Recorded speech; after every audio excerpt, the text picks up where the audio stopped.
Kementerian Koordinator Bidang Kemaritiman dan Investasi mempersembahkan Marves Podcast, arungi lebih dalam. Halo tim Marves, apa kabar? Kembali lagi nih di podcast Marves bersama saya Fadia.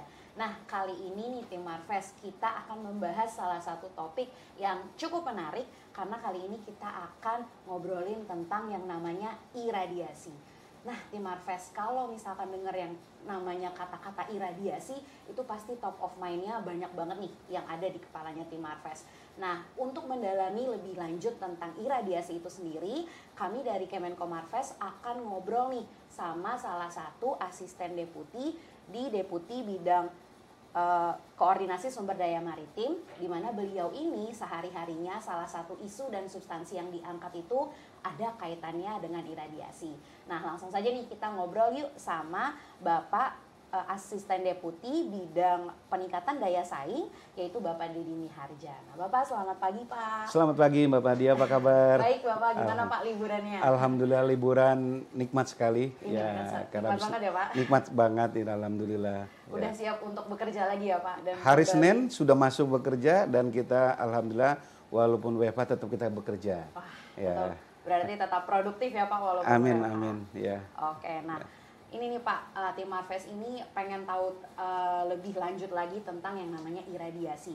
Nah pastinya kalau misalkan kita ngomongin tentang yang ada iradiasi, ada radiasi, pasti pikirannya kemana-mana Pak. Ada yang mikirin tentang nuklir, ada yang mikirin tentang dan yang lain-lain sebagainya pokoknya.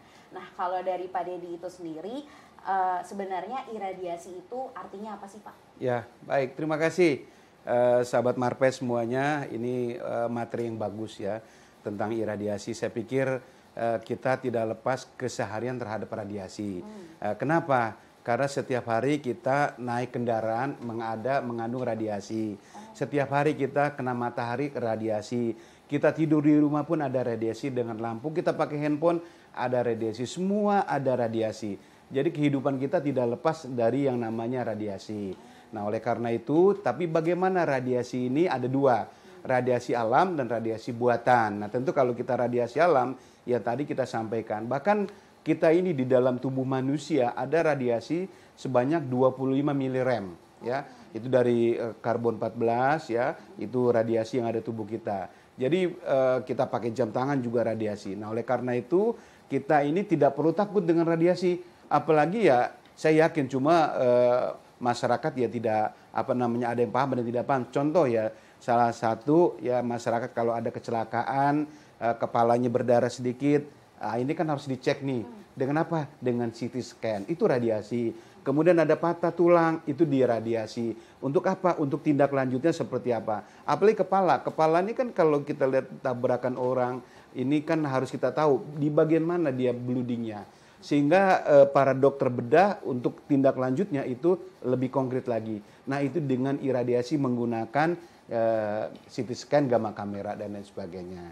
Nah kemudian iradiasi memang ini penting sekali. Kalau kita bicara ini untuk ya radiasi ya kita bicara terkait dengan katakanlah yang keseharian kita, bicara masalah pengawetan gitu ya. Nah pengawetan sebenarnya ada tiga. Pengawetan secara biologi, secara kimia, dan secara fisika. Kalau secara biologi itu pengawetan agar masa simpan panjang, mutu tetap terjamin menggunakan katakanlah daun selada, kesemek, dan lain sebagainya. Itu secara biologi. Kalau secara kimia itu menggunakan borak, gliserin, kemudian formalin, dan lain sebagainya. Nah itu dengan secara kimia. Tetapi dengan secara kimia ini itu nginep. Jadi kalau formalin, barang kita kasih formalin, ya seperti mayat dikasih formalin, itu kan tahan lama. Ya. Nah begitu juga dengan produk perikanan, kalau kita kasih formalin, dia masih simpan panjang. Tetapi perlu diingat, meninggalkan residu, gitu. Nah dia nginep di situ, meninggalkan residu. Nah jadi ketika ditinggalkan atau di situ nginep, kemudian dimakan dalam jangka panjang, itu menyebabkan kanker. Kanker paru-paru. Kalau sudah bicara kanker paru-paru, itu maka berkembang kankernya bisa rupa-rupa. Nah, kalau sudah rupa-rupa tidak bisa pura-pura. Nah, jadi itulah untuk secara kimia.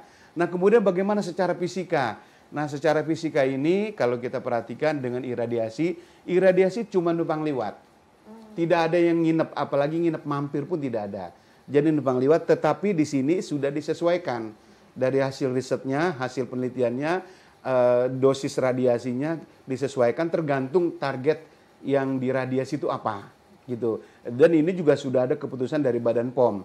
Ya, dari Badan POM, Badan Pengawasan Obat dan Makanan, sekian kilogram. Katakanlah contoh untuk kentang, untuk beras, untuk pepes, kemudian untuk kari ayam, dan lain sebagainya, atau rendang daging, itu pun sudah ada semuanya. Nah, tetapi di sini tidak ada yang nginep, apalagi nginep, jadi lewat saja dengan iradiasi. Tetapi di situ, ini yang perlu kita perhatikan adalah manfaatnya. Manfaatnya adalah yang pertama untuk masa simpan panjang. Yang kedua, mikrobanya mati di situ semuanya. Mikroba mati, yang mikroba pembusuk dan sebagainya itu hilang.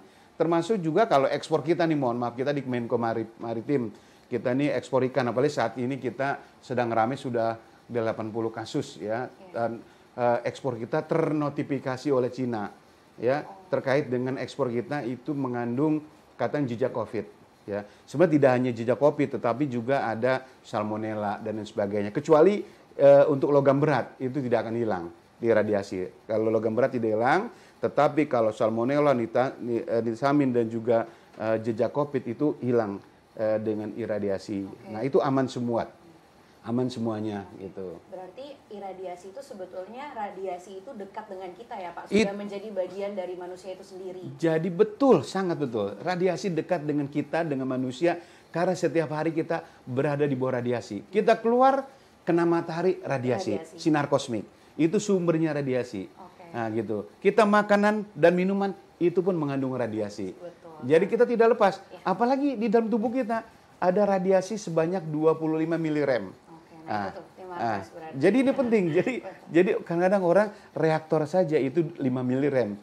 Nah, kita manusia 25 milirem. Lebih tinggi manusia. Nah, tetapi itu radiasi alam, ya. Radiasi alam. Nah, kalau radiasi buatan, makanya di situ ada badan pelaksana dan ada badan pengawas. Nah, sekarang badan pelaksananya kan sudah dipusikan, ya, dipusikan menjadi satu, menjadi BRIN, ya, Badan Riset Inovasi Nasional. Nah, seperti itu. Kemudian badan pelaksana, badan pengawas itu tetap terpisah, ya, itu Bapeten. Jadi bagaimana di Indonesia itu lebih dari 600 industri menggunakan radiasi, termasuk juga banyak sekali katakanlah pabrik rokok itu juga pakai radiasi. Di mana? Ya, contoh untuk menentukan ketebalan apa namanya rokoknya sendiri, kertasnya. Kemudian pabrik mobil, contoh pabrik mobil, pelek mobilnya itu juga pakai radiasi. Untuk menentukan apa sampai zona pengecoran itu iradiasi untuk industri. Nah, kemudian jadi kita bicara iradiasi bisa dimanfaatkan oleh pangan. Pangan ada 4 aspek: pertanian, peternakan, perikanan, dan pasca panen. Kemudian kesehatan, ya, kesehatan untuk kedokteran, ya, kedokteran itu banyak sekali, ya, baik untuk kita bikin tisu bank, kemudian untuk kesehatan tadi ya, gamma kamera, untuk CT scan, untuk ronsen dan lain sebagainya. Kemudian industri yang tadi pelek ban segala macam itu semua industri. Jadi radiasi itu bisa dimanfaatkan ya kepada seluruh aspek ya, tetapi memang masyarakat kita yang masih agak awam. Nah, inilah butuh kita dari pemerintah bagaimana kita memberikan edukasi kepada masyarakat agar masyarakat itu bisa paham, memahami tentang radiasi itu sendiri. Ya. Nah, itu dia tuh Tim Marves, salah satu sosialisasi yang sudah dilakukan sama Pak Deddy tentang iradiasi itu sendiri dan pemanfaatan teknologinya. Nah, sekarang aku mau tanya lebih fokus ke pemanfaatan teknologi iradiasi untuk yang setiap hari nih Bapak pastinya lakukan, yaitu untuk produk kelautan dan juga perikanan. Tadi Pak Deddy sempat singgung tentang ada 80 kasus ya Pak yang terkait di mana ekspor kita itu berarti ditolak ya Pak sama beberapa negara karena katanya ada kandungan-kandungan yang tidak diinginkan dan mengancam kesehatan. Nah, ternyata teknologi iradiasi itu bisa jadi salah satu solusi ya Pak. Nah, itu gimana tuh Pak penjelasannya? Nah, jadi gini, itu sangat betul sekali. Memang kita ya jujur saja kan sesuai dengan RPJMN Perpres 18 2020 tanggal 17 Januari 2020 kita itu ada target nih Pak Jokowi diberi target di RPJMN ada 2 hal terkait ekspor. Yang pertama, ekspor kita mendapatkan devisa negara sebesar 8,2 miliar dolar pada tahun 2024. Itu yang pertama. Yang kedua, bagaimana konsumsi ikan per kapita kita sampai dengan tahun 2024 sebesar 60,9 kg. Nah, dari 60,9 kg ini, jadi itu makanya kita dorong. Nah, karena dengan makan konsumsi ikan ini agak sedikit, makanya kita bagaimana biar makan ikan itu lebih bagus. Nah, di sini juga terkait dengan ekspor kita itu bagaimana ekspor bisa diterima berlanjut karena tadi dipisah negara. Nah, oleh karena itu solusi terkait masalah ini adalah dengan iradiasi. Karena ada negara-negara tertentu yang memang tidak menerima ekspor kita itu yang mengandung salmonella. Nah, salmonella itu dengan iradiasi hilang semuanya. Jangankan salmonella, jejak COVID pun hilang. Kecuali tadi logam berat. Nah, logam berat ini memang agak sulit. Saya pikir itu. Oke, Pak. Nah, berarti sejauh ini Pak menyongsong RPJMN 2024 itu sudah sejauh mana sih Pak perkembangan teknologi dan juga penerapan dari teknologi radiasi itu sendiri di Indonesia? Ya, jadi gini, ini sangat tepat sekali. Ya, memang dari Pak Deputi sudah mendorong Pak Deputi kami bahwa kita nih tolong dikonkretkan. Jadi kita sudah rapatkan rakor dengan KL-KL terkait. Rencana ke depan kita dorong di 3 titik. Yang pertama adalah di Surabaya, yang kedua di Sulawesi. Di Sulawesi kita dorong itu di Bitung, Sulawesi Utara. Karena di Bitung itu setelah kami ketemu dengan Pak Wali Kota, bahwa Bitung itu dijadikan KEK, kawasan ekonomi khusus perikanan.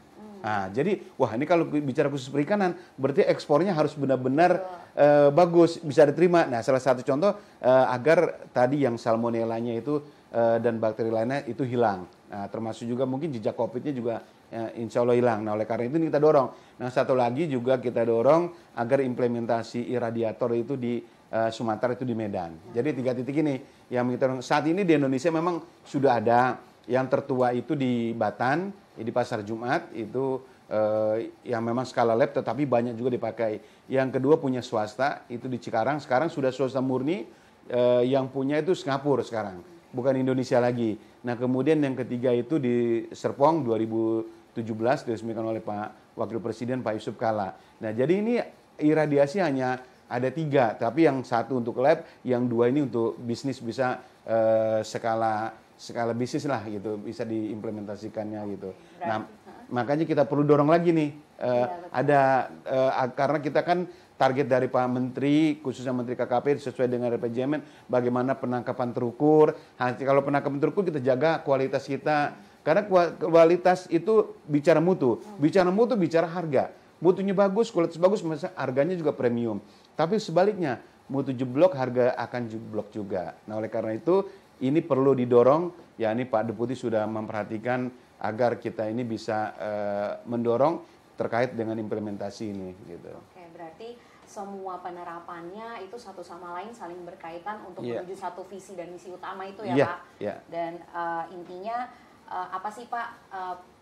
Kan tetap banyak nih berarti tim Marves dan masyarakat di luar sana yang pastinya konteksnya kalau ngomongin tentang iradiasi itu pasti tetap masalah kesehatannya banyak banget nih kalau iradiasi. Nah, kira-kira sebenarnya ada nggak sih Pak masalah kesehatan yang ditimbulkan atau ada hal-hal yang diketahui sama masyarakat bahwa itu tuh nggak ada masalah kesehatannya? Justru karena di iradiasi itu orang yang tadinya tidak boleh makan, katakan tidak boleh makan rendang, karena begini-begini dengan makan rendang yang diiradiasi itu boleh. Justru sebaliknya, orang yang tidak boleh makan pepes ikan, saya makan pepes ikan yang 8 bulan. Mungkin Bapak dia makan ikan pepes mungkin yang 2 hari. Kalau saya 8 bulan saya makan pepes ikan gitu. Jadi justru itu malah bagus gitu. Artinya orang-orang yang dilarang makan itu bisa dimakan. Karena apa? Karena bakteri-bakterinya itu sudah tidak ada lagi. Gitu, sudah terbunuh semua. Tetapi dari sisi rasa, kemudian dari sisi kualitas itu tetap terjamin. Sejauh mana kemasan itu tidak terbuka, tertutup gitu. Apalagi sebenarnya di sini ada peluang bisnis sebenarnya. Peluang bisnis di mana? Kami dorong ya, kami bagaimana peningkatan desa ini. Jadi kami dorong para pengusaha. Kita kan setiap tahun orang Indonesia pergi haji itu ke Mekah kan luar biasa. Minimal 100.000 orang. 100.000, 200.000. Ini kalau orang di sana, orang pergi haji pengen makan pepes, pengen kari ayam, pengen makan rendang. Makan Indonesia kan nggak sempat masak. Nah, pengen instan. Nah, inilah di sini bisa masuk.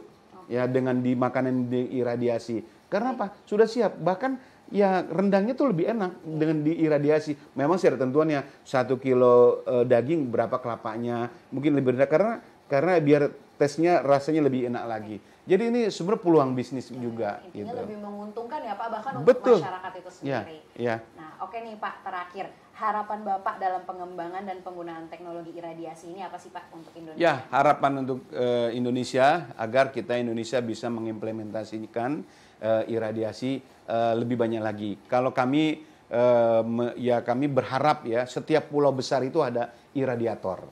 Oh, itu dia Pak ya. Ada iradiator pulau besar. Cuma kan melihat penganggaran karena kalau kita lihat untuk swasta kayaknya kecil sekali ya. Jadi di sini biar negara hadir. Biar negara hadir nanti kan karena iradiasi tidak hanya buat pengawetan. Ya. Contoh orang operasi, dokter-dokter mau operasi, itu alat-alatnya disterilisasi dengan iradiasi.